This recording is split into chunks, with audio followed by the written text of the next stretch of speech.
A Storytime with Nana Lisa presentation of Amelia Bedelia Goes Wild, Chapter 5 and 6, by Herman Parish, pictures by Lynn Averill. Chapter 5, The Best Laid Plans of Mice and Amelia Bedelia.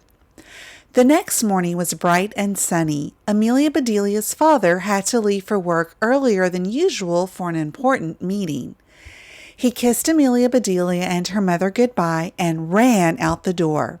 In less than a minute he was back, soaked from head to toe. "Did you forget your umbrella?" asked Amelia Bedelia. "It's sunny. I don't need an umbrella," said her father, fuming. "I need answers. Who left a pile of banana peels in front of the door to the garage?" Amelia Bedelia's mother looked right at her. "What did you do with those bananas I gave you yesterday?" she asked. "Nothing," said Amelia Bedelia. "I was going to show my friends how a monkey peels a banana, but we ran out of time. I left the bananas on the patio table. Sorry." "Well, somebody ate them," said her father. "I slipped on those peels and went flying." "Oh, honey, are you hurt?" asked Amelia Bedelia's mother. "I don't think so," said her father. "Luckily, I landed in a wading pool full of water. It broke my fall." "That was lucky," said Amelia Bedelia. "It was even luckier that it was time to catch the school bus." Amelia Bedelia kissed her mom and dad goodbye, grabbed her backpack, and raced out the kitchen door. She took a quick detour and looked at the banana peels. "That's weird," she thought. Each banana had been peeled using the monkey method. Maybe everyone already knew how to peel bananas that way. On the bus ride to school, Amelia Bedelia sat with her friend Joy making plans for her zoo. "I like big cats the best," said Joy. "Where are we going to find a lion, tiger, or leopard?" An older boy leaned over the seat behind them. "My aunt's got a really big cat," he said. "He's got tiger stripes and weighs more than 37 pounds. "That's not big," said Amelia Bedelia. "That's enormous." "Yep," said the boy. "He just sits around all day, except when he waddles over to eat from his bowl." Miss Schock kept her students busy, and she kept a close eye on their work. In fact, when she taught them how animals use signals to warn one another of danger, the class took that lesson to heart. During recess, some kids figured out a way to signal everyone when the hawk was watching. It was a matter of survival. "We need a warning sign," said Wade. "But it can't be too obvious or she'll catch on," said Holly. "Well," said Teddy, "we can't slap our tails on the water like a beaver when a coyote comes near, or whistle like prairie dogs when a hawk is overhead." "Beep, beep, beep," went a truck backing up to the cafeteria to make a delivery. They all looked at one another and got the same idea at exactly the same time.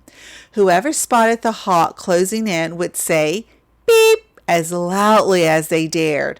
When recess was over, Mrs. Schock had the class take out their animal journals. She described different animal habitats, from rainforests and wetlands to grasslands and deserts. Amelia Bedelia tried to pay attention, but she was more interested in working on the map for her backyard, AZ, after zoo. It didn't take Mrs. Schock long to catch her drawing instead of taking notes. Joy whispered, "Beep," but it was too late. "Amelia Bedelia," warned Mrs. Schock, "I know it's fun, but you'd be better off learning about real animals in the real world instead of thinking about a zoo in your backyard. That's pie in the sky."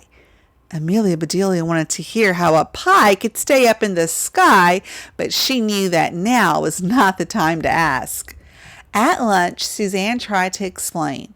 "My grandma says that all the time," she said. "It's a way to say you're dreaming. She meant that your zoo isn't going to happen." "But what does a pie in the sky have to do with animals in my backyard?" asked Amelia Bedelia. Suzanne shrugged her shoulders and opened up her lunchbox. I don't know, she said, but I sure hope my mom packed me some pie today. Amelia Bedelia, said Heather, we all hope you keep working on your zoo because it's really cool. But if you hear a beep, watch out. Chapter 6. Watched like a shock. After lunch, Mrs. Shock began talking about endangered animals. Amelia Bedelia took a big risk by peeking in her notebook at the list she had made of cool animals for her zoo. She still felt bad about turning down Roger's deer head. She knew that zoologists and scientists often studied stuffed animals from long ago. Then she remembered that last year, Roger had brought a beautiful lizard for show and tell. It was green with gold spots and bright blue lines around its eyelids. Amelia Bedelia made sure that Mrs. Shock wasn't looking and wrote Roger a note. Dear Roger, please bring your amazing lizard over to my house. I'll put it in my zoo. Sorry about the deer. Amelia Bedelia. She folded the note into a tiny square, wrote Roger on the outside, and passed it to Penny, just as Mrs. Shock looked up. Beep! Very quietly and very carefully, the note was passed from student to student until it reached Roger. Mrs. Shock was talking about polar bears when Amelia Bedelia got her answer. In a few years, said Mrs. Shock, polar bears might go extinct. Beep! No, I don't believe it, blurted out Amelia Bedelia. The entire class stared at her. You disagree, Amelia Bedelia, asked Mrs. Shock. What if an animal disappears? That's okay, said Amelia Bedelia. If their coats or skins let them blend in, that protects them. You're getting ahead of us, said Mrs. Shock. We'll talk about natural camouflage next. What Amelia Bedelia had not believed was the answer to her note.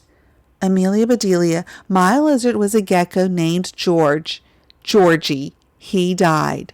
Roger. Amelia Bedelia wrote back, Roger, I'm sorry. Amelia Bedelia. When Mrs. Shock turned toward the board, Amelia Bedelia held out the note to Penny, but Penny didn't take it. Amelia Bedelia looked at her. Beep! Penny was staring straight ahead, ignoring Amelia Bedelia and the note. Beep! Amelia Bedelia had forgotten the first rule of passing a note at school. Never take your eyes off the teacher. Beep! But it was too late. Amelia Bedelia looked up at Mrs. Shock and froze like a baby bunny in an open field. The hawk came swooping down the aisle. Gleaming red talons plucked the note out of Amelia Bedelia's hand. I'll take this, young lady, and I'll see you after school. Looking at the rest of the class, she added, and if I hear one more beep out of anyone while I'm teaching, you will all join Amelia Bedelia. Amelia Bedelia? Mrs. Shock said at the end of the day, I am so disappointed. You're usually so considerate. You pay attention. You ask good questions. Now you're drawing plans for a zoo and passing notes. After I missed the trip to the zoo, said Amelia Bedelia, I just wanted to do something fun with my class and animals. Tears welled up in Amelia Bedelia's eyes. I see, said Mrs. Shock. How's it going? Are you making progress? Amelia Bedelia thought for a few seconds. Then she said, pretty good, but it isn't easy to make an interesting zoo, especially if you can't have the type of animals that can eat you. Mrs. Shock laughed, and Amelia Bedelia smiled back. You know, said Mrs. Shock, I have been to lots of zoos all over the world, and I've seen thousands of animals. I'd love that, said Amelia Bedelia. It's fun to see them, said Mrs. Shock, but I've always wondered what it's like to be them. That's more interesting, said Amelia Bedelia. Mrs. Shock nodded.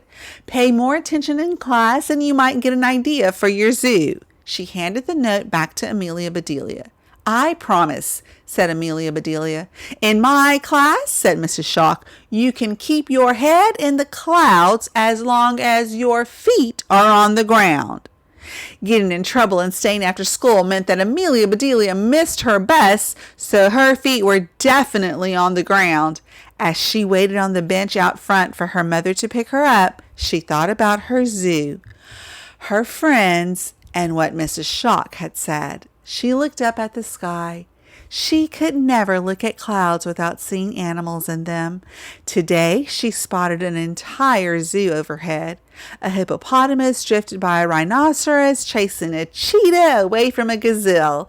They raced around a huge cloud that didn't have much shape. It was rounded on top and flat on the bottom, like a giant tortoise with its head and legs tucked inside its shell. No, wait a second. Amelia Bedelia couldn't believe it. It was a pie in the sky. She pointed at it, but no one was around to share it with her. Suddenly, it changed into a lizard and scampered away. If there can be a pie in the sky, Amelia Bedelia said, then there can be a zoo in my backyard. To be continued.